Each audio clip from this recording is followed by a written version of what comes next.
तो देखते हैं कि डाटाबेस क्या होता है। तो देखिए डाटा क्या होता है, डाटा आप सभी को पता होगा डाटा क्या होता है, ठीक है ना।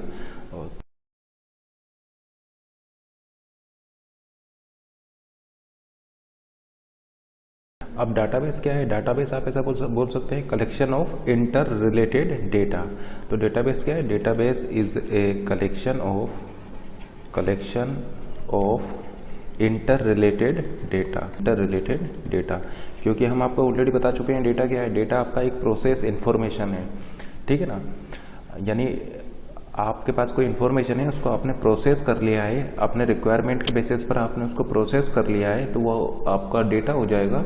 और जो आपके रिलेटेड डेटा है, ठीक है ना, देखिए बहुत सारे डेटा होंगे आपके पास, तो जितने भी रिलेटेड डेटा होंगे उनका जो कलेक्शन होगा वो आपका एक डेटाबेस है। जैसे कि मान लीजिए अगर आपके पास स्टूडेंट डेटाबेस है, तो स्टूडेंट डेटाबेस में क्या होगा, स्टूडेंट डेटाबेस में सभी स्टूडेंट्स का डेटा होगा, ठीक है ना। तो वो जो स्टूडेंट्स हैं उन स्टूडेंट्स का डेटा क्या है, एक दूसरे से रिलेटेड है, क्योंकि वो जो हैं वो जितना भी आपका स्टूडेंट्स का डाटा है कि आपके पास अगर एक कॉलेज के डेटाबेस की बात करें तो कॉलेज के डेटाबेस में क्या क्या होगा, कॉलेज के डेटाबेस में आपका स्टूडेंट का डेटा होगा, फैकल्टी का डेटा होगा और जो उस कॉलेज से रिलेटेड इंफॉर्मेशंस होगी। तो वो सभी जो डेटा है कॉलेज डेटाबेस में जो डेटा है वो सभी इंटर रिलेटेड हैं। इंटर रिलेटेड किस तरीके से हैं कि जो स्टूडेंट्स हैं या जो फैकल्टी हैं या जो भी इंफॉर्मेशन है वो रिलेटेड टू दैट कॉलेज, उस कॉलेज से रिलेटेड सारा इन्फॉर्मेशन आपका वहाँ पर होगा कॉलेज डेटाबेस में। तो हम ऐसा बोल सकते हैं कि उस कॉलेज डेटाबेस में जो डेटा होगा वो इंटर रिलेटेड होगा। तो इसीलिए हमने बोला है यहाँ पर डेटाबेस के, database is a collection of inter related data, ठीक है ना। जैसे कि कॉलेज डेटाबेस की अगर आप बात करें तो कॉलेज डेटाबेस में आपके रिलेटेड डेटास क्या हो जाएंगे, आपका जैसे स्टूडेंट का डेटा हो जाएगा या फैकल्टी का डेटा हो जाएगा, ठीक है ना। या मान लीजिए कि आपका जो कॉलेज से रिलेटेड जो अदर इन्फॉर्मेशंस हैं वो भी वहाँ पर हो सकती है। तो ये आपका उन डेटा का आप कलेक्ट करके क्या बना लेंगे, एक डेटाबेस बना लेंगे। अब डिस्कस करते हैं कि DBMS क्या होता है। तो DBMS आप ऐसा बोल सकते हैं ये क्या है, डेटाबेस मैनेजमेंट सिस्टम, यानी ये एक मैनेजमेंट सिस्टम है जो कि मैनेज करता है डेटाबेस को, इसलिए इसको बोला जाता है डेटाबेस मैनेजमेंट सिस्टम। तो ये आपका क्या है, ये आपका एक सॉफ्टवेयर है। तो आप ऐसा बोल सकते हैं डेटाबेस मैनेजमेंट सिस्टम या DBMS इज़ ए सॉफ्टवेयर, ये आपका एक सॉफ्टवेयर है। अब देखिए सॉफ्टवेयर आपके दो टाइप के होते हैं, एक होता है आपका एप्लीकेशन सॉफ्टवेयर, दूसरा होता है सिस्टम सॉफ्टवेयर। तो सिस्टम सॉफ्टवेयर आप लिखते हैं सिस्टम को मैनेज करने के लिए, और एप्लीकेशन सॉफ्टवेयर कौन से होते हैं, जो कि आप सिस्टम सॉफ्टवेयर की हेल्प से डेवलप करते हैं। जैसे कि मान लीजिए आपने C प्रोग्रामिंग लैंग्वेज में अगर एडिशन का प्रोग्राम बनाया होगा तो वो कौन सा प्रोग्राम हो जाएगा, वो एक एप्लीकेशन प्रोग्राम हो जाएगा। जबकि जो कंपाइलर है वो कंपाइलर आपका क्या हो जाएगा, एक कंपाइलर आपका एक सिस्टम सॉफ्टवेयर हो जाएगा। तो सिस्टम सॉफ्टवेयर क्या होते हैं, एप्लीकेशन सॉफ्टवेयर क्या होते हैं, इनको हम डिस्कस करेंगे जब आपको ऑपरेटिंग सिस्टम को पढ़ाएंगे। तो ये सारे कॉन्सेप्ट हम ऑपरेटिंग सिस्टम में डिस्कस करेंगे कि आपके सिस्टम सॉफ्टवेयर क्या होता है, एप्लीकेशन सॉफ्टवेयर क्या होता है। यहाँ पर आप केवल इतना समझ लीजिए कि DBMS क्या है, आपका एक एप्लीकेशन सॉफ्टवेयर है, क्योंकि ये जो DBMS है ये आपका सिस्टम सॉफ्टवेयर की हेल्प से आप इसको एग्जीक्यूट कराते हैं, ठीक है ना। तो ये आपका क्या हो जाएगा, एक एप्लीकेशन सॉफ्टवेयर हो जाएगा, ठीक है ना। तो आप ऐसा बोल सकते हैं DBMS is a application software used to manage and access the database, ठीक है ना। इसीलिए इसको क्या बोला जाता है, डेटाबेस मैनेजमेंट सिस्टम। ये एक क्या है, आपका मैनेजमेंट सिस्टम है। तो database management system is a application software used to manage and access the database, ठीक है ना। यूज टू मैनेज, डेटाबेस को मैनेज और एक्सेस करने के लिए आप इसको यूज़ करते हैं। अब देखिए मैनेज से मेरा क्या मतलब है, एक्सेस आप सभी जानते होंगे, एक्सेस का मतलब क्या है, आप उसको रीड करना और राइट करना। डेटाबेस से आप इसकी हेल्प से, DBMS की हेल्प से डेटाबेस से आप रीड कर सकते हैं और डेटाबेस पर आप राइट कर सकते हैं, तो ये एक्सेस हो जाएगा। मैनेज से मेरा क्या मतलब है, मैनेज से मेरा मतलब है कि आप यहाँ पर कुछ ऑपरेशंस परफॉर्म कर सकते हैं, ऑपरेशंस आप यहाँ पर परफॉर्म कर सकते हैं। किस टाइप के ऑपरेशंस आप कर सकते हैं यहाँ पर, जैसे कि इंसर्जन हो गया, डिलीशन हो गया या अपडेशन हो गया, ठीक है ना। तो मैनेजमेंट से मतलब है मेरा यहाँ पर insertion, deletion, operation, that kind of operations you can perform to manage this database, ठीक है ना। तो हम ऐसा बोल सकते हैं database is a software used to manage and access the database. अब देखिए, जब डेटाबेस नहीं था तो डेटाबेस से पहले आप क्या यूज़ करते थे, तो डेटाबेस जब नहीं था तो डेटाबेस से पहले हम file system plus operating system को यूज़ करते थे, ठीक है ना। तो डेटाबेस जब नहीं था तो डेटाबेस से पहले हम file system plus operating system use करते थे, और अब हम क्या यूज़ करते हैं, अब हम डेटाबेस मैनेजमेंट सिस्टम को यूज़ करते हैं। तो इन दोनों में क्या डिफरेंस है, या DBMS का क्या एडवांटेज है, हम क्यों DBMS को यूज़ कर रहे हैं, या हम file system plus operating system को हम क्यों यूज़ नहीं कर रहे हैं, अब इस चीज़ को हम डिस्कस करते हैं, ठीक है ना। तो file system plus operating system हम यूज़ करते थे before the invention of database management system, ठीक है ना। DBMS के इन्वेंशन से पहले हम फाइल सिस्टम प्लस OS को यूज़ करते थे, लेकिन इसके कुछ लिमिटेशन थे, file system plus operating system के कुछ लिमिटेशन थे जिसको कि DBMS ने ओवरकम किया है। अब देखिए वो क्या लिमिटेशन थे, उनको हम वन बाय वन डिस्कस करते हैं। तो सबसे पहला लिमिटेशन है file system plus operating system का, जिसको कि DBMS ने ओवरकम किया है। फर्स्ट था आपका फिजिकल डिपेंडेंसी।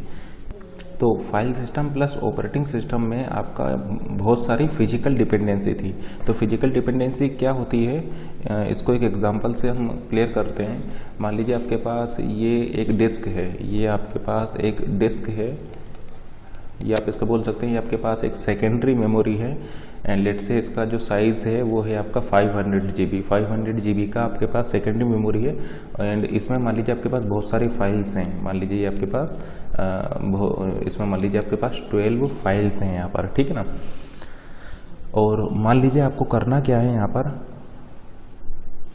एंड लेट से ये जो आपके पास जो डेटाबेस है, ये डेटाबेस आपका एक यूनिवर्सिटी का डेटाबेस है, ठीक है ना। एक यूनिवर्सिटी का आपके पास ये डेटाबेस है, ठीक है ना। एक यूनिवर्सिटी का डेटाबेस है, और इसमें कुछ फाइल्स हैं, और ये फाइल्स किसका है, आप ऐसा बोल सकते हैं कि यहाँ पर जो डेटा होगा वो आपका स्टूडेंट्स का डेटा है, ठीक है ना। ये जो फाइल्स हैं, इन फाइल्स में क्या होगा, मान लीजिए आपका स्टूडेंट्स का यहाँ पर डेटा है, स्टूडेंट्स का आपका डेटा है, या मान लीजिए फैकल्टीज़ का यहाँ पर डेटा है, या मान लीजिए आपके पास यहाँ पर एडमिनिस्ट्रेटर इन्फॉर्मेशन है यहाँ पर, या मान लीजिए उस कॉलेज से रिलेटेड आपका जो है इन्फॉर्मेशन से यहाँ पर है। तो ये यूनिवर्सिटी का डेटा है जिसमें कि आपका जो है स्टूडेंट्स का डेटा, ये यूनिवर्सिटी का डेटाबेस है जिसमें कि आपका स्टूडेंट्स की इन्फॉर्मेशन होगी, ठीक है ना, फैकल्टीज़ की इन्फॉर्मेशन होगी, एडमिनिस्ट्रेटर इन्फॉर्मेशन होगी यहाँ पर, और कॉलेज से रिलेटेड आपकी इन्फॉर्मेशंस होंगी।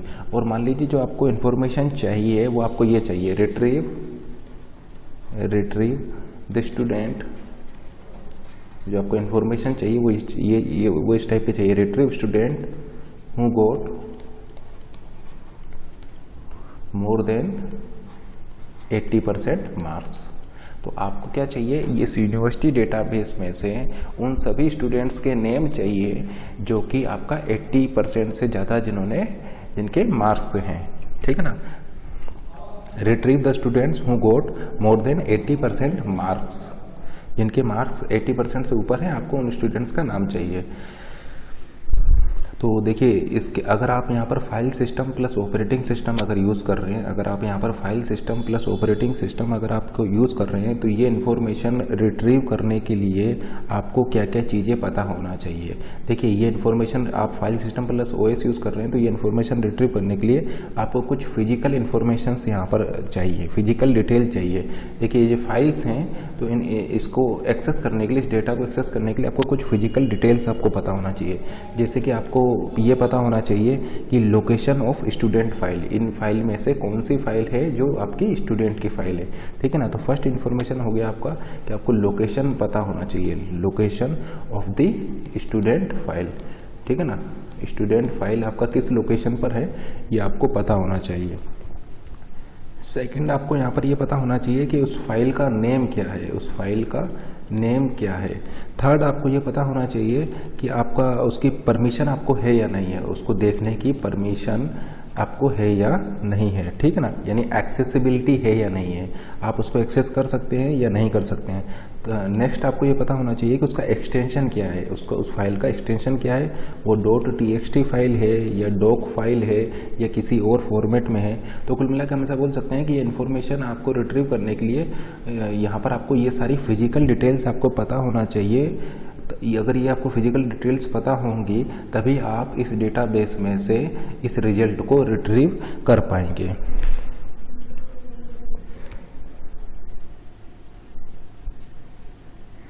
अब जैसे कि आप देख पा रहे हैं ये फिजिकल डिटेल्स जो है ये इतना इजी नहीं है। अगर मान लीजिए आपके पास बहुत बड़ा डेटाबेस है, देखिए स्मॉल डेटाबेस की हम बात नहीं कर रहे हैं। अगर आपके पास एक स्मॉल डेटाबेस है तब तो आप यहाँ पर कोई प्रॉब्लम नहीं आएगा। लेकिन मान लीजिए आपके पास बहुत बड़ा डेटाबेस है, मान लीजिए 500 GB का आपके पास डेटाबेस है, तो इतनी सारी फिजिकल्स डिटेल्स की इंफॉर्मेशन रखना या हैंडल करना इतना सारा फिजिकल इंफॉर्मेशन को, ये आपके लिए ईजी नहीं है। तो अगर आप file system plus operating system use करेंगे तो बहुत सारा आपको फिजिकल डिटेल्स आपको पता होना चाहिए।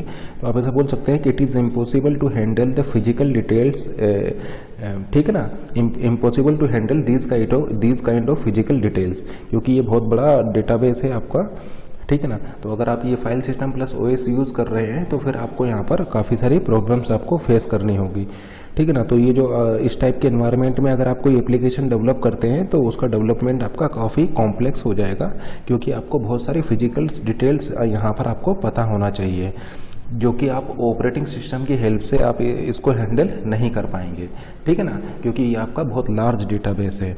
तो इसीलिए फिर आपका हम यहाँ पर DBMS को प्रेफर करते हैं।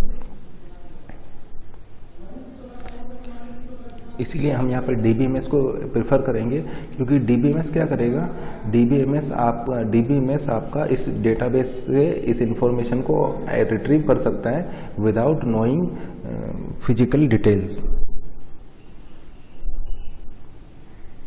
ठीक है ना। तो हम ऐसा बोल सकते हैं कि अगर आप DBMS का यूज़ कर रहे हैं, तो application program should be able to access the database without much knowledge in physical details. आपको बहुत सारी फिजिकल डिटेल्स नहीं भी पता है तब भी आप DBMS की हेल्प से, DBMS सॉफ्टवेयर की हेल्प से आप ये इन्फॉर्मेशन यहाँ पर रिट्रीव कर सकते हैं। जबकि आप operating system, file plus operating system use करेंगे तो जब तक आपको ये सारी फिजिकल डिटेल्स पता नहीं होंगी तब तक आप यहाँ से इस इन्फॉर्मेशन को रिट्रीव, इस डेटाबेस से इस इंफॉर्मेशन को रिट्रीव नहीं कर सकते हैं।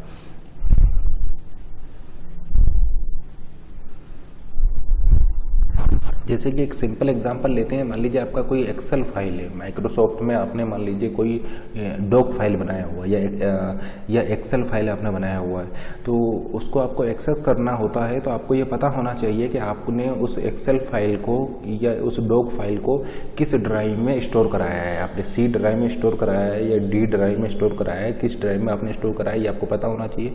सेकेंड, आपको उसका नेम पता होना चाहिए, आपको उसका एक्सटेंशन पता होना चाहिए, आपके पास परमिशन होना चाहिए उसको एक्सेस करने के लिए, आपको फाइल नेम पता होना चाहिए, ठीक है ना, आपको पता होना चाहिए कि आपने उसको कब क्रिएट किया था, ठीक है ना। तो बहुत सारी फिजिकल डिटेल्स आपको पता होती हैं तभी आप उस फाइल को एक्सेस कर पाते हैं। लेकिन DBMS के केस में ऐसा नहीं है, आपको ये फिजिकल डिटेल्स के बिना भी आप उसको एक्सेस कर सकते हैं। देखिए यहाँ जैसे कि इस केस में देखते हैं, इस केस में DBMS की हेल्प से आप कैसे इसको एक्सेस कर पाएंगे। तो इस केस में आप सिंपली ऐसा लिख सकते हैं, देखिए सेलेक्ट, एक कमांड, एक क्वेरी लिखेंगे, आप एक क्वेरी लिखेंगे, मान लीजिए हम SQL क्वेरी लिख रहे हैं, सेलेक्ट एस्ट्रिक फ्रॉम स्टूडेंट आप क्या होगा, एक रिलेशन होगा जो कि इस डेटाबेस में होगा। इस डेटाबेस में मान लीजिए एक स्टूडेंट रिलेशन है या स्टूडेंट टेबल है, तो आप कमांड लिख रहे हैं select asterisk from student where mark is greater than equal to 80, where marks is greater than equal to 80।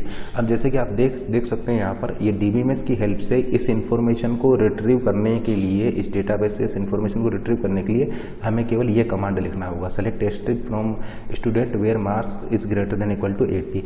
अब जैसे कि आप यहाँ पर देख पा रहे हैं, हमें नहीं पता है कि जो स्टूडेंट टेबल है उसका एक्सटेंशन क्या है, उसका फाइल नेम क्या, उसका लोकेशन क्या है, यानी लोकेशन नहीं पता है, एक्सटेंशन नहीं पता है, बहुत सारी फिजिकल इन्फॉर्मेशन हमारे पास नहीं है, लेकिन फिर भी हम इस रिजल्ट को यहाँ पर रिट्रीव कर पा रहे हैं। तो यही DBMS का एडवांटेज है over this file plus operating system, कि आपको बहुत सारी फिजिकल डिटेल्स को यहाँ पर नहीं भी पता हुए, नहीं बहुत सारी फिजिकल डिटेल्स आपको नहीं भी पता है, लेकिन फिर भी आप इंफॉर्मेशन को रिट्रीव यहाँ पर कर पा रहे हैं।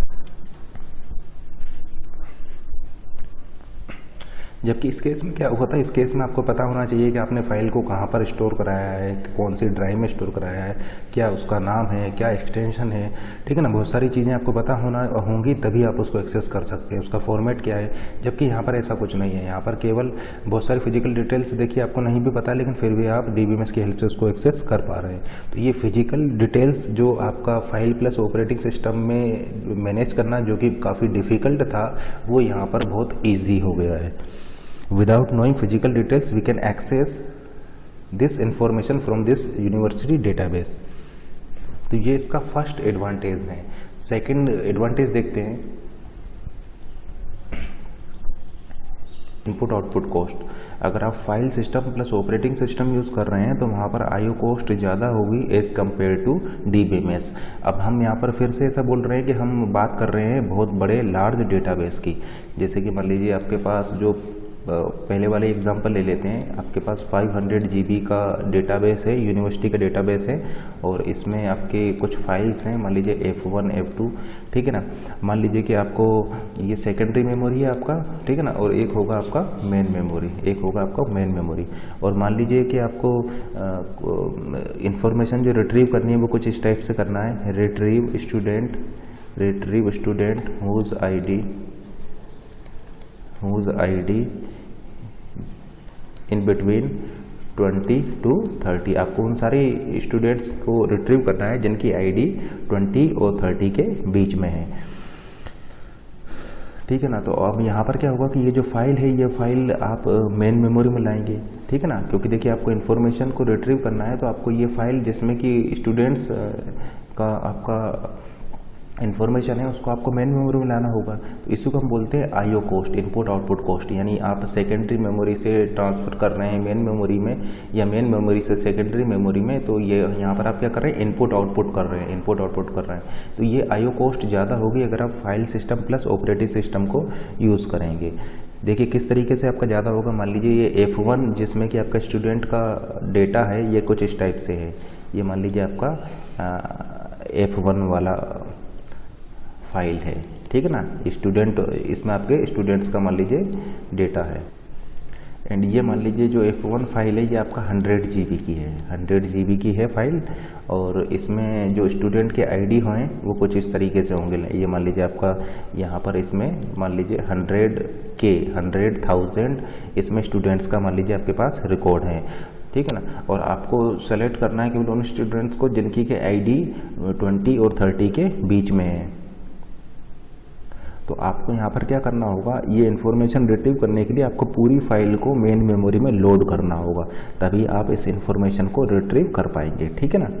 इस पूरी 100 GB की फाइल को आपको मेन मेमोरी में लोड करना होगा अगर आप यूज़ कर रहे हैं operating system plus file system, ठीक है ना। अगर आप OS plus file system use कर रहे हैं तो फिर इस केस में आपको इस 100 GB की फाइल को मेन मेमोरी में लोड करना होगा, तभी आप इस इन्फॉर्मेशन को, इस वाली इन्फॉर्मेशन को रिट्रीव कर पाएंगे। जैसे कि मान लीजिए आपके पास अगर एक PDF है और PDF में आपको किसी चीज़ को सर्च करना है, तो आपको उस पूरे PDF को ओपन करना होगा। ओपन करने का मतलब क्या है कि वो पूरा PDF जो है वो आपका सेकेंडरी मेमोरी से मेन मेमोरी में लोड होगा, देन आप उसमें सर्च कर पाएंगे।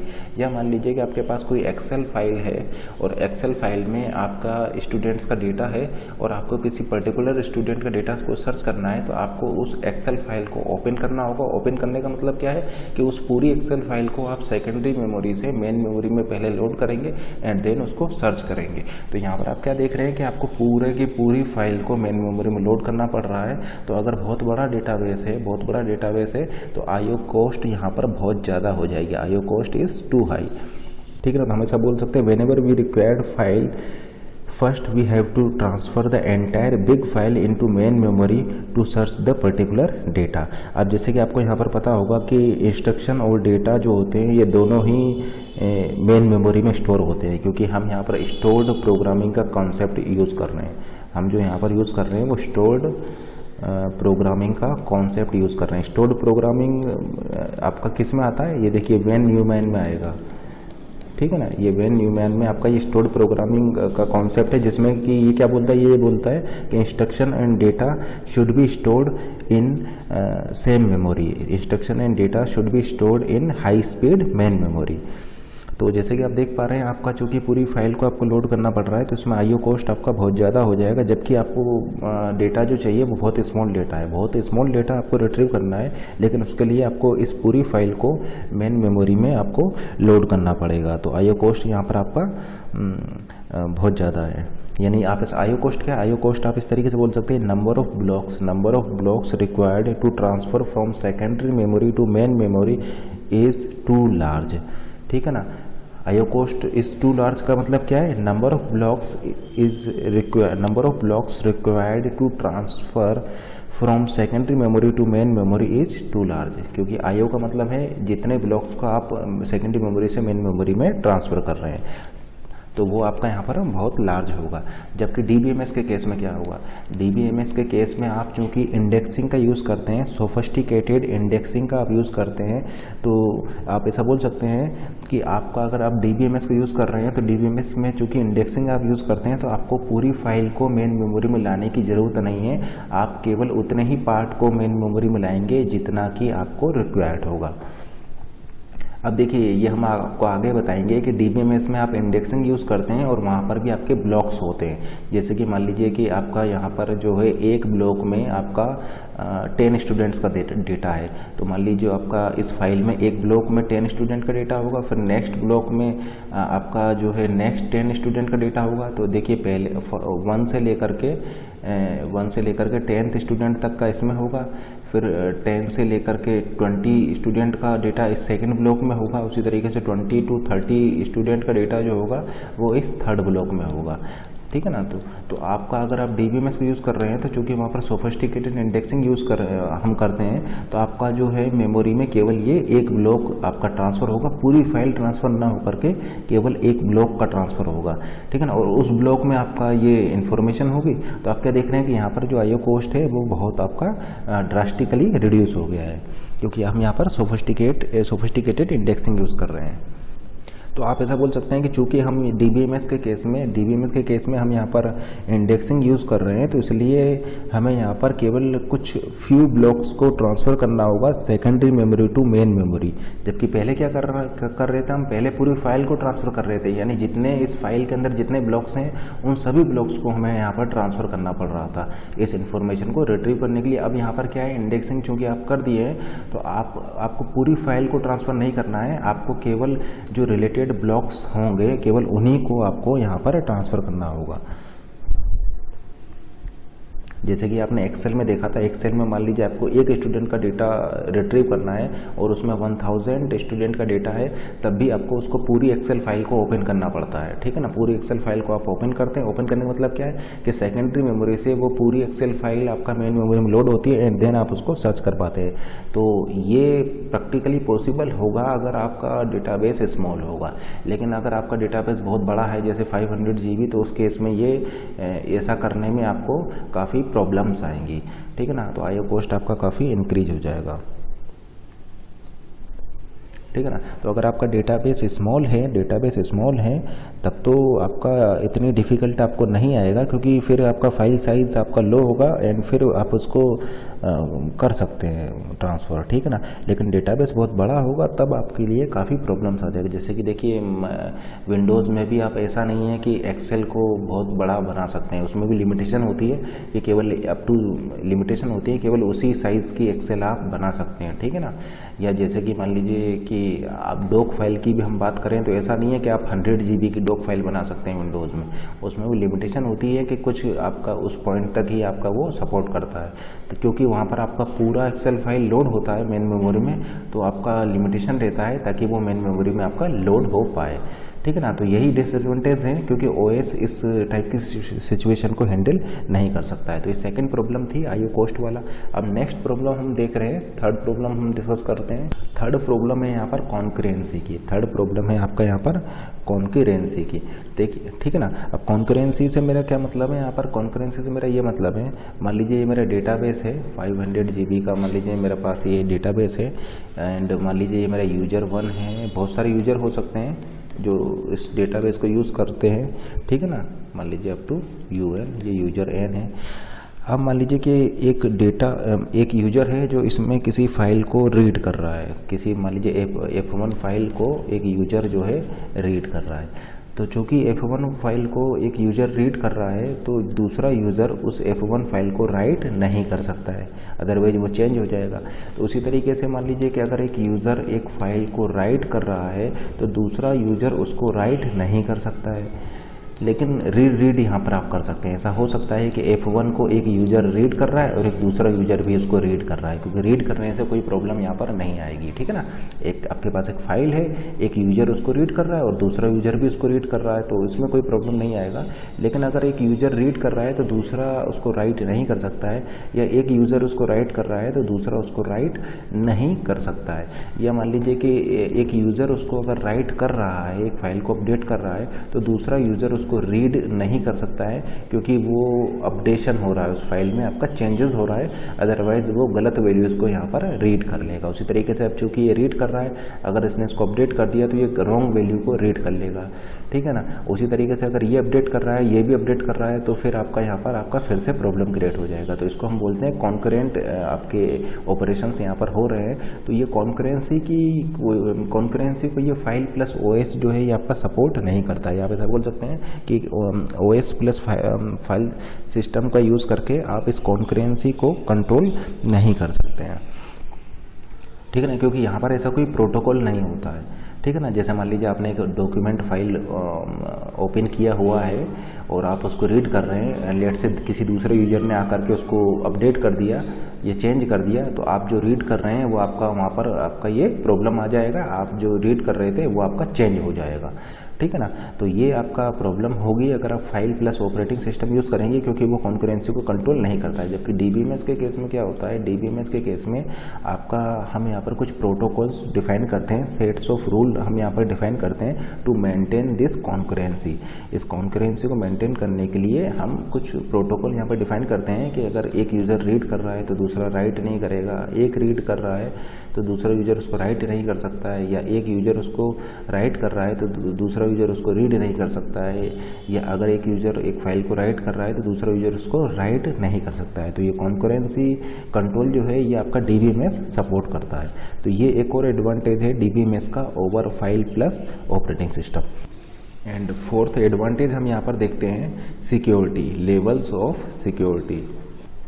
तो सिक्योर नहीं है आपका, अगर आप file plus operating system use करेंगे तो वो आपका वहाँ पर ज़्यादा सिक्योरिटी नहीं लगा सकते हैं। जबकि आप अगर DBMS को यूज़ करेंगे तो वो DBMS का आपको ज़्यादा फ्लेक्सिबिलिटी देता है, आप वहाँ पर ज़्यादा सिक्योरिटी को इम्प्लीमेंट कर सकते हैं।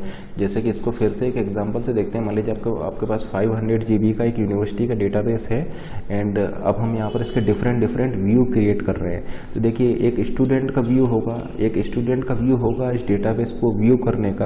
अब स्टूडेंट के पास क्या होगा, सबसे कम आपके एक्सेस होगी, है ना, ठीक है ना, सबसे कम एक्सेस होगा। स्टूडेंट केवल अपना ही डेटा देख सकता है, तो उसके पास लिमिटेड एक्सेस होगी। तो ये आपका एक व्यू है। इस डेटाबेस को मान लीजिए फैकल्टी भी एक्सेस कर रहा है, तो फैकल्टी को देखने का भी एक अपना व्यू होगा। अब फैकल्टी किस चीज़ को एक्सेस कर सकता है, फैकल्टी अपनी इन्फॉर्मेशन देख सकता है, फैकल्टी के अंदर जितने स्टूडेंट हैं वो उन सभी की इन्फॉर्मेशन को देख सकता है, लेकिन एक फैकल्टी दूसरी फैकल्टी के इन्फॉर्मेशन को नहीं देख सकता है। तो यहाँ पर आपने क्या किया है, कुछ रिस्ट्रिक्शंस को कम कर दिया है। अब फैकल्टी जो है उसकी क्लास में जितने भी स्टूडेंट्स हैं उन सभी स्टूडेंट्स का डेटा देख सकता है, अपना डेटा देख सकता है, लेकिन किसी दूसरी फैकल्टी का डेटा नहीं देख सकता है। आपका यहाँ पर एक और हम व्यू ले रहे हैं, देखिए डिफरेंट व्यू हम यहाँ पर क्रिएट कर रहे हैं। एडमिन के पास क्या होगा कि मान लीजिए एडमिन के पास ब्रॉड स्कोप होगा, वो क्या कर सकता है, पूरे कॉलेज का डेटा देख सकता है, सभी फैकल्टी का डेटा देख सकता है, सभी स्टूडेंट्स का डेटा देख सकता है। तो आप क्या देख रहे हैं कि अगर आपको ये डिफरेंट व्यूज़ यहाँ पर अगर क्रिएट करने हो, ये सबसे रिस्ट्रिक्टेड व्यू है, ये आपका इंटरमीडिएट हो जाएगा और ये आपको ब्रॉड व्यू हो जाएगा। इस तरीके से अगर आपको डिफरेंट व्यूज़ अगर आपको क्रिएट करने हैं या आपको डिफरेंट लेवल्स ऑफ सिक्योरिटी को इम्प्लीमेंट करना है।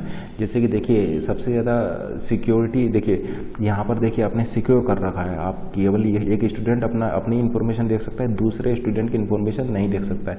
यहाँ पर भी आपका सिक्योरिटी आपने अप्लाई किया हुआ है कि एक फैकल्टी केवल अपने ही स्टूडेंट्स को देख सकता है, अपने ही क्लास वाले स्टूडेंट को देख सकता है, लेकिन किसी दूसरे फैकल्टी की इन्फॉर्मेशन नहीं देख सकता है, या किसी दूसरे की फैकल्टी की क्लास में जो स्टूडेंट है उनको नहीं देख सकता है। जबकि एडमिन क्या है, सभी को देख सकता है। तो आपने क्या कर रखा है, यहाँ पर डिफरेंट व्यूज़ क्रिएट कर रखे हैं, या फिर आप ऐसा बोल सकते हैं कि आपने यहाँ पर डिफरेंट लेवल्स ऑफ सिक्योरिटी आपने इम्प्लीमेंट किया है। इस लेवल पर कुछ सिक्योरिटीज़ को आपने इम्प्लीमेंट किया है, इस लेवल पर कुछ सिक्योरिटी को इम्प्लीमेंट किया है, और इस वाली लेवल पर आपने कुछ सिक्योरिटी को इम्प्लीमेंट किया है। डिफरेंट लेवल्स ऑफ सिक्योरिटी आपने यहाँ पर इम्प्लीमेंट किया है। तो ये बहुत डिफ़िकल्ट होगा अगर आप ऑपरेटिंग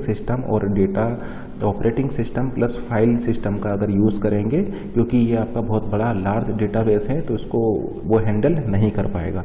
लेकिन अगर आप यहाँ पर एक DBMS का यूज़ करते हैं, DBMS का यूज़ करेंगे, तो ये सारे काम आप इजीली DBMS की हेल्प से कर सकते हैं। तो ये आपके एडवांटेज है अगर आप DBMS को यूज़ कर रहे हैं over file plus operating system. तो इसीलिए हम DBMS को यूज़ करते हैं, ठीक है ना। क्योंकि अगर हमारा डेटाबेस बहुत लार्ज है तो उस केस में आपको ये जो हम अभी तक बताए हैं इस टाइप की प्रॉब्लम्स आपका अराइज हो जाएंगी, जो कि केवल DBMS ही हैंडल कर सकता है। लेकिन मान लीजिए अगर आपका डेटाबेस स्मॉल है, मान लीजिए आपका 10 MB का डेटाबेस है, तब कोई प्रॉब्लम नहीं है, क्योंकि स्मॉल डेटाबेस है, तो फिर उस केस में आपका फाइल प्लस ऑपरेटिंग सिस्टम से ही आपका काम चल जाएगा और DBMS को इम्प्लीमेंट करने की वहाँ पर कोई ज़रूरत नहीं है। लेकिन लार्ज डेटाबेस है तब आपके पास कोई ऑप्शन नहीं है, आपको DBMS को ही वहाँ पर यूज़ करना पड़ेगा, क्योंकि operating system plus file system फिर उस केस में आपका इसको हैंडल नहीं कर। नेक्स्ट हम डिस्कस करने जा रहे हैं डेटा इंडिपेंडेंसी। डेटा इंडिपेंडेंसी क्या होता है? डेटा इंडिपेंडेंसी तो हम ऐसा बोल सकते हैं DBMS is made to provide data independency. DBMS is made to provide data independency, या आप सिंपली ऐसा बोल सकते हैं DBMS provide data independency। तो DBMS डेटा इंडिपेंडेंसी कैसे प्रोवाइड करता है, तो हम ऑलरेडी आपको बता चुके हैं। सबसे पहले तो ये देखिए डेटा इंडिपेंडेंसी क्या होता है। डेटा इंडिपेंडेंसी का मतलब है कि hide the physical detail to the external user, hide the physical detail to the external user, या आप ऐसा बोल सकते हैं without knowing the physical detail user must be able to access the data. जैसे कि इससे पहले हमने एक एग्जांपल लेके आपको बताया भी था। देखिए हमने लिखा था select asterisk from student where marks is greater than equal to 80। Select asterisk from student where marks is greater than equal to 80। अब देखिए यहाँ पर DBMS की हेल्प से आप उन सभी स्टूडेंट्स के मार्क्स को उन सभी स्टूडेंट्स का डेटा आप रिट्रीव कर पा रहे हैं जिनके कि मार्क्स आपका 80 से ग्रेटर है। अब देखिए आप इन्फॉर्मेशन को आपने रिट्रीव कर लिया, लेकिन आपको फिजिकल डिटेल्स नहीं पता है। आपको नहीं पता है कि स्टूडेंट जो टेबल है वो कहाँ पर है, स्टूडेंट रिलेशन आपका कहाँ पर है, उस स्टूडेंट रिलेशन का साइज़ क्या है ये भी आपको नहीं पता है, उसका फॉर्मेट क्या है आपको ये भी नहीं पता है, ठीक है ना। तो बहुत सारी फिजिकल डिटेल्स आपको नहीं पता है, फिर भी आप इसको एक्सेस कर पा रहे हैं। ये क्यों कर पा रहे हैं? क्योंकि DBMS ने आपको डेटा इंडिपेंडेंसी यहाँ पर प्रोवाइड की हुई है।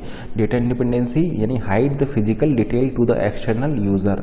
आपको नहीं पता है कि उसकी फिजिकल डिटेल्स क्या है, आपसे वो सारी फिजिकल डिटेल्स DBMS ने हाइड कर रखी है। यानी without knowing the physical details user must be able to access the database. जैसे कि आप यहाँ पर देख पा रहे हैं, आप डेटाबेस को एक्सेस कर सकते हैं without knowing the physical details.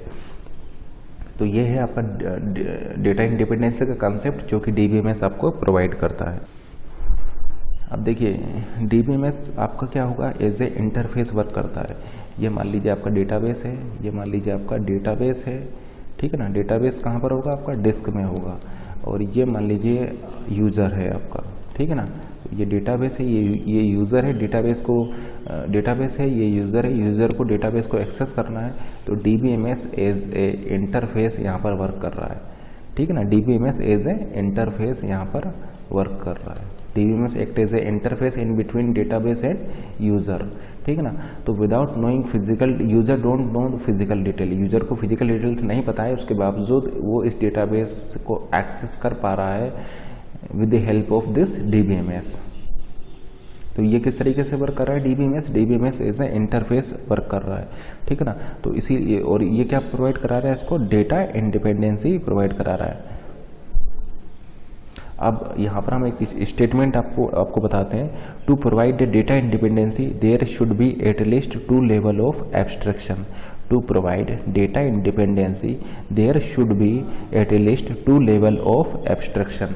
यानी अगर DBMS डेटा इंडिपेंडेंसी प्रोवाइड करा रहा है तो वहाँ पर कम से कम 2 लेवल ऑफ एब्स्ट्रैक्शन आपके होने चाहिए। अब कैसे होना चाहिए उसको हम नेक्स्ट आपका डिस्कस कर रहे हैं कि डेटा इंडिपेंडेंसी को प्रोवाइड कराने के लिए आपका मिनिमम 2 लेवल ऑफ एब्स्ट्रैक्शंस वहाँ पर होना चाहिए। तो सबसे पहले हम डिस्कस कर रहे हैं 2 लेवल्स ऑफ एब्स्ट्रैक्शन या 2 टायर आर्किटेक्चर, एंड देन हम डिस्कस करेंगे 3 लेवल ऑफ एब्स्ट्रैक्शन या 3 टायर आर्किटेक्चर। अभी हमने क्या बोला है, हमने ये बोला है कि to provide data independency there should be at least 2 level of abstraction. कम से कम 2 लेवल तो आपके होने ही चाहिए, ठीक है ना। 3 लेवल भी हो सकते हैं। 2 टाइप के आर्किटेक्चर हम यहाँ पर डिस्कस करेंगे। पहले हम 2 टायर आर्किटेक्चर डिस्कस करेंगे या 2 लेवल ऑफ एब्स्ट्रैक्शन डिस्कस करेंगे। देन हम 3 लेवल ऑफ एब्स्ट्रैक्शन या 3 टायर आर्किटेक्चर यहाँ पर डिस्कस करेंगे। तो देखिए इसी डायग्राम को हम एक्सटेंड कर रहे हैं, इस डायग्राम को हम एक्सटेंड कर रहे हैं। ये मान लीजिए आपका डेटाबेस है, ठीक है ना, ये डिस्क हो जाएगा। और DBMS को हम 2 पार्ट्स में ब्रेक कर रहे हैं। एक मान लीजिए है आपका फिजिकल स्कीमा और दूसरा है आपका लॉजिकल स्कीमा, और यह आप हो गए यूज़र में। तो देखिए ये 2 लेवल ऑफ एब्स्ट्रैक्शन है, ये आपका DBMS हो जाएगा। ये 2 लेवल ऑफ एब्स्ट्रैक्शन है, ये आप इसको बोल सकते हैं 2 टायर आर्किटेक्चर, ठीक है ना, 2 टायर आर्किटेक्चर। तो देखिए इस DBMS को हमने 2 पार्ट्स में यहाँ पर ब्रेक कर दिया है। तो देखिए ये आपका हो जाएगा डेटाबेस, ये आपका हो जाएगा डेटाबेस, ये आपका हो जाएगा फिजिकल स्कीमा। फिजिकल स्कीमा को आप लो लेवल भी बोल सकते हैं, तो या तो आप इसको फिजिकल स्कीमा बोलिए या फिर आप इसको लोअर लेवल भी बोल सकते हैं। तो ये लोअर लेवल है, इसको आप मिडिल लेवल भी बोल सकते हैं। तो ये लोअर लेवल है, फिजिकल स्कीमा क्या हो जाएगा आपका लोअर लेवल, तो इसको आप क्या बोल सकते हैं, लोअर लेवल है ये। और ये आपका हो जाएगा मिडिल लेवल, ठीक है ना, ये मिडिल लेवल हो जाएगा। आप इसको लॉजिकल स्कीमा भी बोल सकते हैं या फिर आप इसको कॉन्सेप्चुअल स्कीमा भी बोल सकते हैं, ठीक है ना। तो ये हो गया फिजिकल स्कीमा या लोअर लेवल, ये हो जाएगा आपका मिडिल लेवल, या फिर आप इसको लॉजिकल स्कीमा भी बोल सकते हैं या फिर आप इसको कॉन्सेप्चुअल स्कीमा भी बोल सकते हैं, ठीक है ना, ठीक है ना। तो या तो लॉजिकल स्कीमा बोलिए या फिर कॉन्सेप्चुअल स्कीमा बोलिए, एक ही बात है। और ये आपका एक्सटर्नल यूज़र हो जाएगा। अब देखिए ये जो फिजिकल स्कीमा है इसका क्या काम है। फिजिकल स्कीमा आपका मेटा डेटा को रखेगा, यानी आपको फिजिकल स्कीमा ये बताएगा कि how data physically stored in database, how data physically stored in this database, ये आपको फिजिकल स्कीमा बताएगा। यानी आप ऐसा बोल सकते हैं कि क्या रखेगा, मेटा डेटा रखेगा। मेटा डेटा क्या होता है, डेटा अबाउट डेटा आपका मेटा डेटा होता है, यानी डेटा की इंफॉर्मेशन को ये रखेगा, ठीक है ना। तो फिजिकल स्कीमा के पास क्या होगा, मेटा डेटा होगा। मेटा डेटा क्या है, मेटा डेटा है आपका डेटा अबाउट डेटा, या आप ऐसा बोल सकते हैं कि ये आपको बताएगा कि how data physically stored in this database, ठीक है ना। तो डेटा अबाउट डेटा जो है वो आपका यहाँ पर होगा। आप ऐसा बोल सकते हैं physical schema is Meta data. Physical schema क्या कर रहा है, आपका मेटा डेटा को रख रहा है, ठीक है ना। सो इस लेवल पर आप जानते हैं, इस लोअर लेवल पर आप जानते हैं कि कि how data is physically stored in this database, यानी इस फाइल का फॉर्मेट क्या होगा, रिकॉर्ड का फॉर्मेट क्या होगा, इंडेक्सिंग किस तरीके से आपने यहाँ पर की होगी, ठीक है ना। फिजिकल डिटेल्स आपको सारे यहाँ पर पता होंगी।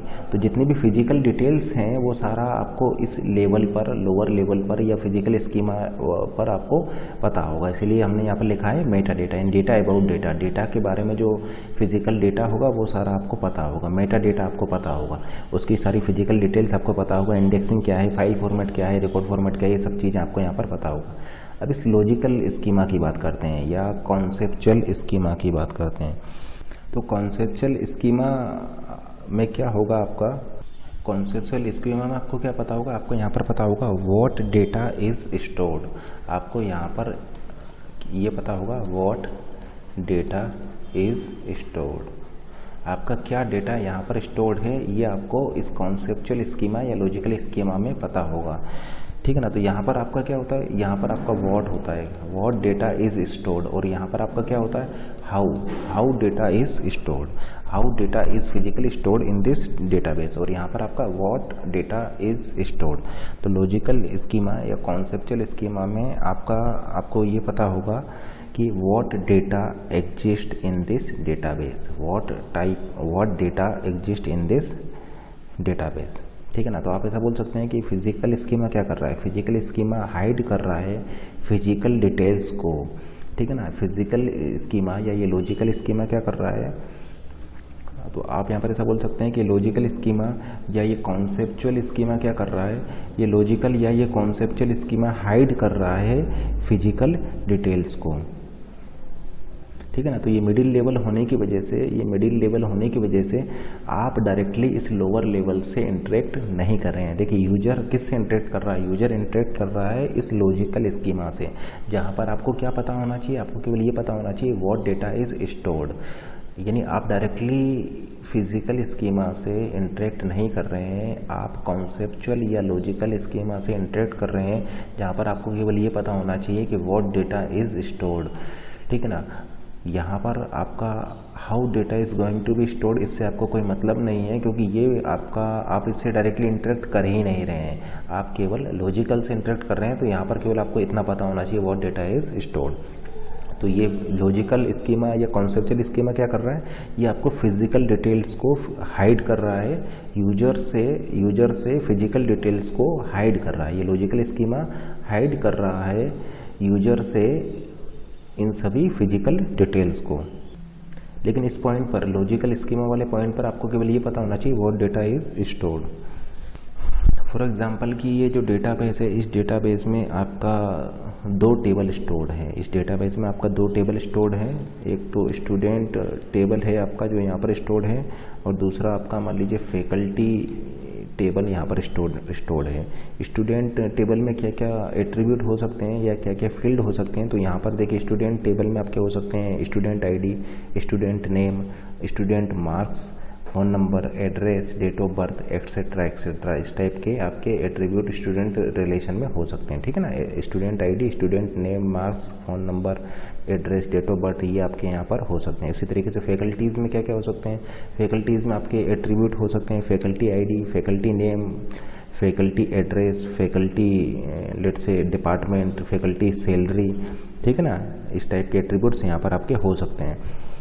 अब देखिए ये स्टूडेंट और फैकल्टी जो टेबल है, ये इस डेटाबेस में कहाँ पर स्टोर्ड हैं, उसकी क्या फिजिकल डिटेल्स हैं, उसका क्या फॉर्मेट है, क्या उनका साइज़ है, ये सारी चीज़ें आपको जानने की ज़रूरत नहीं है। आपको बस यहाँ पर ये पता होना चाहिए कि आपका इस डेटाबेस में 2 टेबल स्टोर्ड हैं। पहली टेबल मान लीजिए स्टूडेंट है और दूसरी टेबल आपका फैकल्टी, यानी व्हाट डेटा इज़ स्टोर्ड केवल आपको ये पता होना चाहिए, और उसी के बेसिस पर आप यहाँ पर एक्सेस कर सकते हैं। जैसे आपने क्वेरी लिखा select asterisk from student where marks is greater than equal to 80, तो आपका केवल आपको इतना पता है कि यहाँ पर क्या डेटा स्टोर्ड है, उसके बेसिस पर आप अपने रिजल्ट को यहाँ पर रिट्रीव कर पा रहे हैं। तो यही इसका बेनिफिट है कि आपको फिजिकल डिटेल से इंडिपेंडेंट कर दिया, आपको फिजिकल डिटेल से इंडिपेंडेंट कर दिया, यानी डेटा इंडिपेंडेंसी आ गई है इस 2 लेवल की वजह से, 2 लेवल ऑफ एब्स्ट्रैक्शन की वजह से आपका यहाँ पर डेटा इंडिपेंडेंसी आ गई है।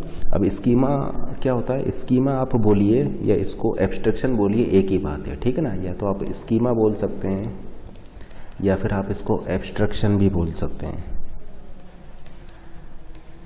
ठीक है ना। तो आप इसको बोल सकते हैं टू लेवल ऑफ स्कीमा या टू लेवल ऑफ एब्स्ट्रैक्शन या टू टायर आर्किटेक्चर। ये डीबीएमएस का आर्किटेक्चर है, ये डीबीएमएस का है टू टायर आर्किटेक्चर या टू स्कीमा आर्किटेक्चर या टू एब्स्ट्रैक्शन आर्किटेक्चर। तो यहाँ पर आपके दो लेवल होंगे, ठीक है ना। तो आपको नहीं पता है कि ये स्टूडेंट और ये जो फैकल्टी रिलेशन है ये किस तरीके से फिजिकली किस तरीके से फिजिकली इस डेटाबेस में स्टोर्ड हैं। आपको केवल इतना पता है, देखिए कॉन्सेप्चुअल स्कीमा में आपको क्या पता होना चाहिए, केवल इतना पता होना चाहिए कि क्या डेटा यहाँ पर स्टोर्ड है। आपको केवल इतना पता है कि यहाँ पर इस डेटाबेस में एक फैकल्टी टेबल है और दूसरा आपका स्टूडेंट टेबल है, केवल इतना आपको पता है और आप इसको इन्फॉर्मेशन को रिट्रीव यहाँ पर कर पा रहे हैं। आपको नहीं पता है कि ये किस तरीके से इसमें स्टोर्ड है, किस तरीके से इंडेक्सिंग की गई है, क्या इनका साइज़ है, कहाँ पर ये स्टोर है, ये सारी फिजिकल डिटेल्स आपको नहीं पता है। तो डेटा इंडिपेंडेंसी आपको यानी यूज़र को इस डीबीएमएस ने यहाँ पर प्रोवाइड कर दी है, अगर आप ये टू लेवल ऑफ एब्स्ट्रैक्शन को यहाँ पर यूज़ कर रहे हैं तो।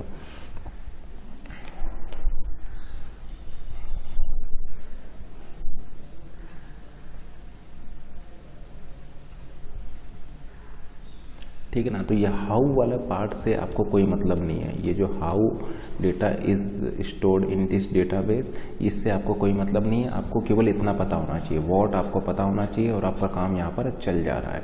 केवल व्हाट आपको पता होना चाहिए, हाउ आपको इस हाउ वाले पार्ट से आपको कोई लेना देना नहीं है, केवल आपको व्हाट यहाँ पर पता होना चाहिए। इसीलिए हम ऐसा बोलते हैं कि आपको डेटा इंडिपेंडेंसी इस डीबीएमएस ने प्रोवाइड कर दी है।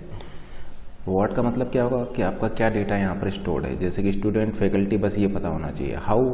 हाउ दिस रिलेशंस और how this tables is going to stored in database, ये आपको जानने की कोई ज़रूरत यहाँ पर नहीं है। आपको केवल यहाँ पर व्हाट पता होना चाहिए, हाउ से आपको यहाँ पर कोई लेना देना नहीं है। केवल आपको इतना पता होना चाहिए कि इस डेटाबेस में स्टूडेंट और फैकल्टी रिलेशन है। ये स्टूडेंट और फैकल्टी का डेटा आपका स्टूडेंट टेबल और फैकल्टी टेबल इस डेटाबेस में आपका स्टोर्ड है। आपको यहाँ पर फिजिकल डिटेल्स यानी हाउ वाले पार्ट को जानने की कोई ज़रूरत नहीं है। आपको केवल व्हाट पता होना चाहिए और आप उस इन्फॉर्मेशन को रिट्रीव कर सकते हैं। तो ये आपका हो गया टू लेवल ऑफ एब्स्ट्रैक्शन या टू टायर डीबीएमएस आर्किटेक्चर। अब नेक्स्ट हम डिस्कस करने जा रहे हैं three tier DBMS architecture.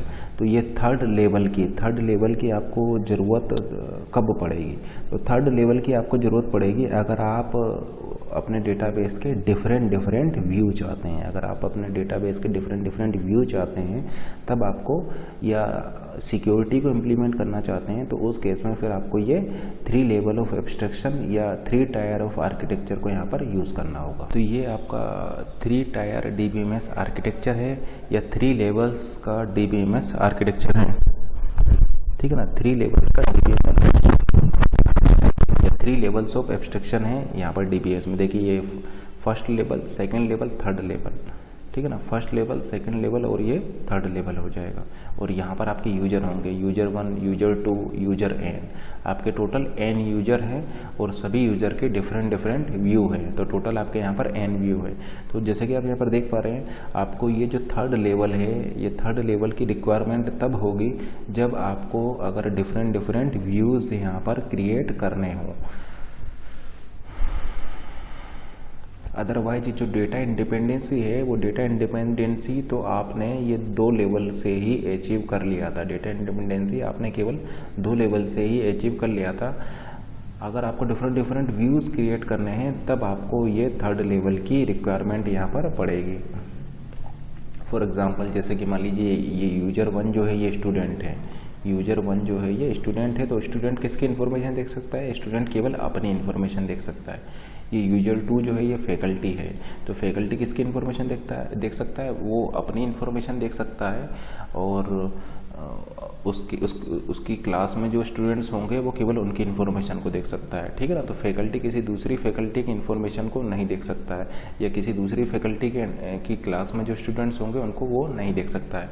And मान लीजिए ये जो nth यूजर है ये आपका एडमिन है, nth यूजर जो है एडमिन है, तो एडमिन आपका सब कुछ देख सकता है। अब क्या देख रहे हैं कि यहाँ पर आपको डिफरेंट यूजर्स के डिफरेंट व्यूज़ आपको क्रिएट करने हैं, क्योंकि आपको डिफरेंट सिक्योरिटीज़ को यहाँ पर इम्प्लीमेंट करना है। तो फिर आपको ये थर्ड लेवल ऑफ एब्स्ट्रैक्शन को यूज़ करना होगा, तो उसको हम बोलते हैं 3 टायर आर्किटेक्चर। देखिए ये जो DBMS है ये आपका 3 टायर आर्किटेक्चर है, ठीक है ना। ये आपका हो जाएगा लोअर लेवल, ये मिडिल लेवल, और ये हो जाएगा आपका हायर लेवल। तो ये हायर लेवल है, ये मिडिल लेवल है, ये लोअर लेवल है। तो ये हायर लेवल इसको बोल सकते हैं, या फिर आप इसको एक्सटर्नल लेवल भी बोल सकते हैं। ये जो व्यू लेवल है इसको आप बोल सकते हैं, ये जो अपर लेवल है इसको आप बोल सकते हैं हायर लेवल। ये हो जाएगा आपका हायर लेवल आप इसको बोल सकते हैं, या फिर आप इसको एक्सटर्नल लेवल भी बोल सकते हैं, और एक्सटर्नल लेवल भी आप इसको बोल सकते हैं, ठीक है ना। तो या तो ये इसको आप हायर लेवल बोल सकते हैं या इसको एक्सटर्नल लेवल बोल सकते हैं। और ये आपका क्या है, ये आपका एक DBMS आर्किटेक्चर है, DBMS आर्किटेक्चर है। तो ये आपका जैसे कि आप देख पा रहे हैं ये 3 टायर का आर्किटेक्चर है, 3 टायर DBMS आर्किटेक्चर है, क्योंकि यहाँ पर 3 लेवल्स ऑफ एब्स्ट्रैक्शन है। तो ये आपका सबसे टॉप लेवल है, सबसे टॉप लेवल से अब यूजर इंटरेक्ट हो रहा है। यूजर किससे इंटरेक्ट हो रहा है, यूजर इंटरेक्ट हो रहा है सबसे टॉप लेवल पर, तो इसीलिए इसको बोला जाता है हायर लेवल या एक्सटर्नल लेवल। ये आपके डिफरेंट व्यूज़ यहाँ पर क्रिएट कर रहा है। ये आप ऐसा बोल सकते हैं कि यहाँ पर व्यू 1 में क्या है, व्यू 1 में some part of conceptual detail होगी। देखिए कॉन्सेप्चुअल डिटेल तो यहाँ पर है, ये कॉन्सेप्चुअल डिटेल ही है, लेकिन सभी कॉन्सेप्चुअल डिटेल नहीं है। अगर आप केवल 2 टायर यूज़ कर रहे हैं, केवल 2 टायर यूज़ करेंगे तो फिर तो यूजर को सारे ही कॉन्सेप्चुअल डिटेल एक साथ मिल जाएगा। लेकिन यहाँ पर चूँकि आपको सिक्योरिटीज़ को इम्प्लीमेंट करना है, तो सिक्योरिटीज़ को इम्प्लीमेंट करने के लिए आपको कुछ कॉन्सेप्चुअल डिटेल को स्टूडेंट को दिखाना है, उससे ज़्यादा कॉन्सेप्चुअल डिटेल को आपको फैकल्टी को दिखाना है, और यहाँ पर जो एडमिन है वो सारी कॉन्सेप्चुअल डिटेल देख सकता है। तो इसलिए आपको ये थर्ड लेवल की या एक्सटर्नल लेवल की ज़रूरत पड़ी यहाँ पर, ठीक है ना। तो हमेशा बोल सकते हैं ये व्यू क्या है, व्यू आपका some part of conceptual detail है, ठीक है ना। जैसे कि मान लीजिए फैकल्टी है, तो फैकल्टी के रिस्पेक्ट में आप ऐसा बोल सकते हैं वो फैकल्टी अपना डेटा देख सकता है और अपने क्लास में जितने स्टूडेंट्स होंगे उनका डेटा देख सकता है। तो ये उस फैकल्टी से रिलेटेड कॉन्सेप्चुअल डिटेल्स हो जाएंगी जिसको कि वो देख सकता है। तो आपकी यहाँ पर डिफरेंट रिक्वायरमेंट हो सकती हैं, तो डिफरेंट रिक्वायरमेंट के बेसिस पर आपके डिफरेंट व्यूज़ हो सकते हैं, ठीक है ना। और डिफरेंट व्यूज़ के बेसिस पर आप वहाँ पर डिफरेंट सिक्योरिटीज़ लगा सकते हैं। तो ये आप तभी कर पाएंगे जब आप ये थर्ड लेवल को यूज़ करेंगे, तो ठीक है ना। तो हम ऐसा बोल सकते हैं DBMS क्या है, DBMS तो DBMS क्या है, तो हम ऐसा बोल सकते हैं कि DBMS is a interface in between user and database. DBMS is a interface in between user and database. तो DBMS क्या है, DBMS is a interface, DBMS act as a interface in between user and database. ये user और database के बीच में as a interface की तरीके से एक्ट कर रहा है। तो अब आपको क्लियर हो गया होगा कि डेटा इंडिपेंडेंसी से क्या मतलब है, डेटा इंडिपेंडेंसी और डेटा मॉडल आइडिया मिल गया होगा। ये इससे क्या मतलब होता है, इससे मतलब होता है हाइडिंग द फिजिकल डिटेल और low level schema, hiding the physical detail और low level schema details to the external user और एक्सटर्नल व्यू पॉइंट। इन व्यू पॉइंट से आपको इस फिजिकल डिटेल को या इस लो लेवल स्कीमा वाली डिटेल्स को हाइड करना है, ठीक है ना। इस व्यू पॉइंट से या इस एंड यूजर से आपको इन फिजिकल डिटेल्स को या इस लो लेवल स्कीमा वाली डिटेल्स को आप हाइड कर दिए हैं, क्योंकि आपने बीच में इसको यूज़ कर लिया, कॉन्सेप्चुअल स्कीमा को यूज़ कर लिया, इसलिए आपका ये इससे हाइड हो गया। यूजर से या डिफरेंट व्यूज़ पॉइंट से ये फिजिकल डिटेल्स आपकी हाइड हो गई है। तो इसी का मतलब है डेटा इंडिपेंडेंसी। क्या डेटा मॉडल पढ़ेंगे उसको हम डिस्कस करते हैं। तो देखिए डिफरेंट टाइप के डेटा मॉडल हो सकते हैं, जैसे कि पहला होता है आपका